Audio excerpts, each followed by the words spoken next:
DElEd 2018 batch के सभी प्रशिक्षुओं को सुप्रभात।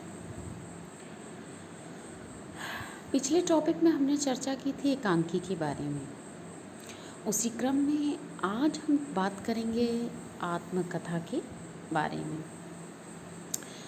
आत्मकथा है, जैसा कि आपको नाम से स्पष्ट हो रहा, अगर इससे वर्ड को डिवाइड करते हैं तो आत्मकथा, आत्म मतलब स्वयं, स्वयं की, और कथा मतलब कहानी, गल्प, वार्ता, कुछ भी कह सकते हैं। तो यहाँ हमने कहानी लिखा है, कथा से तात्पर्य। तो आत्मकथा यानी स्वयं की कहानी, अपनी ही कहानी, अपने ही जीवन की घटनाएं, अपनी ही जीवन के मूल्य, अपनी ही जीवन की सारी बातें, उन्हें स्वयं ही लिखना, ये है आत्मकथा। इसी के समकक्ष यहाँ हम बात कर लेते हैं जीवनी की भी। एक विधा आती है हिंदी साहित्य में, जीवनी। जीवनी भी आत्मकथा जैसी होती है, पर जीवनी और आत्मकथा में ये अंतर है कि जीवनी किसी महान पुरुष की होती है और वह स्वयं महान पुरुष नहीं लिखता, उसे अन्य कोई लेखक लिखता है। किंतु आत्मकथा कोई भी व्यक्ति अपनी स्वयं की लिख सकता है, यह स्वयं के द्वारा ही लिखी जाती है। अगर हम इसे परिभाषाबद्ध करें तो अपने जीवन की घटनाओं का स्वयं लिखा हुआ विवरण आत्मकथा है। इसमें पूर्ण ईमानदारी के साथ आत्मचरित्र लिखना होता है। इसमें ध्यान दीजिए, इसमें ये 3 बातें निकल के सामने आ रही। एक तो बीते जीवन का सिंहावलोकन, यानी आप जो भी लिख रहे हैं अपने विषय में, वो बीती हुई जो आपकी घटनाएं हैं आपके जीवन की, या किसी भी व्यक्ति की अगर आप आत्मकथा पढ़ रहे हैं तो वो अपने जीवन से संबंधित घटनाओं के बारे में, जो बीती हुई घटनाएं जो उसके साथ हुआ है, उन घटनाओं के बारे में लिखता है। ये यथार्थपरक होती है। आत्मकथा का लेखक वो यथार्थ, अपने साथ हुई सच्ची घटनाओं को लिखता है। और इसमें एक कसौटी होती है निष्पक्षता, यानी आत्मकथा लेखक अपने जीवन के प्रति, जो जीवन की घटनाएं हैं उसके प्रति निष्पक्ष होता है। यानी जो उसके अंदर अच्छे गुण हैं तो अच्छाई करेगा, यदि बुरे गुण हैं तो उसकी बुराई भी वो निष्पक्ष रूप से करेगा, न कि केवल अच्छाइयों का वर्णन करे, बुराइयों का नहीं। ऐसा नहीं है। यह आत्मकथा लेखन की एक कसौटी है, निष्पक्षता। आप निष्पक्ष रूप से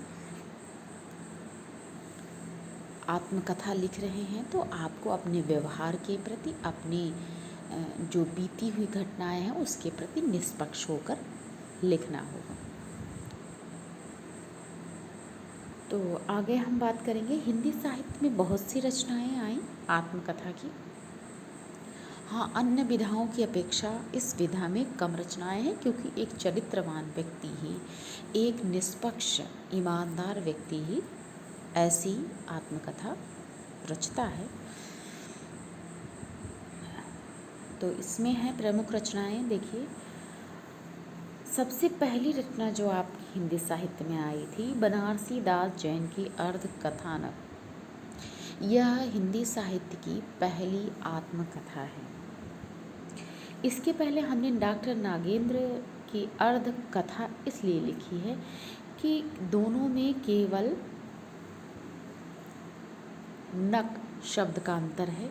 अगर हम अर्ध कथा लिख दें तो वो डॉक्टर नागेंद्र की हो जाएगी, और अर्ध कथानक लिख दें तो बनारसी दास जैन की हो जाएगी। परीक्षा में इसका विशेष ध्यान रखिएगा।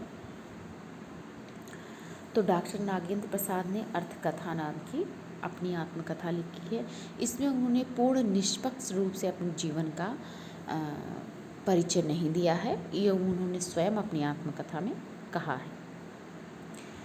दूसरा है भारतेंदु हरिश्चंद्र। भारतेंदु हरिश्चंद्र की कुछ आप बीती, कुछ बज्जक बीती, कुछ विशेष विद्वानों का मानना है कि ये उनकी आत्मकथा थी।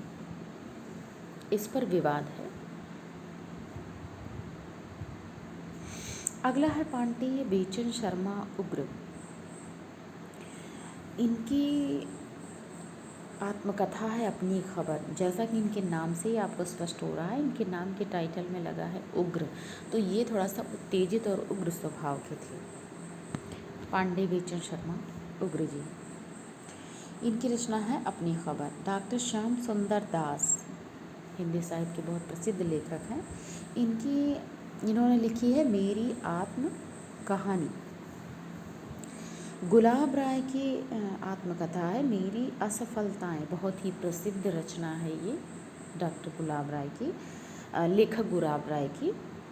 तो इन्होंने लिखी है मेरी असफलताएं। बहुत परीक्षा में पूछा जाता है, इसको इम्पोर्टेंट में आप लोग रखिएगा। राहुल सांस्कृत्यायन की भी है मेरी जीवन यात्रा। इसमें इन्होंने अपने जीवन की यात्रा वृत्तांतों का वर्णन किया है। अपनी यायावरी प्रवृत्ति के बारे में इन्होंने स्पष्ट रूप से इसमें बताया है। आगे है डॉक्टर राजेंद्र प्रसाद की, जिन्होंने लिखा है आत्मकथा। इन्हें सत्य की खोज नाम भी दिया जाता है। डॉक्टर राजेंद्र प्रसाद यानी भारत के जो पहले राष्ट्रपति थे, उनकी आत्मकथा है। आगे हैं बहुत ही प्रसिद्ध लेखक वियोगी हरि जी। इन्होंने लिखा है मेरा जीवन प्रवाह। दूसरे लेखक हैं, अगले लेखक हैं शिवपूजन सहाय, जिन्होंने लिखा है मेरा जीवन।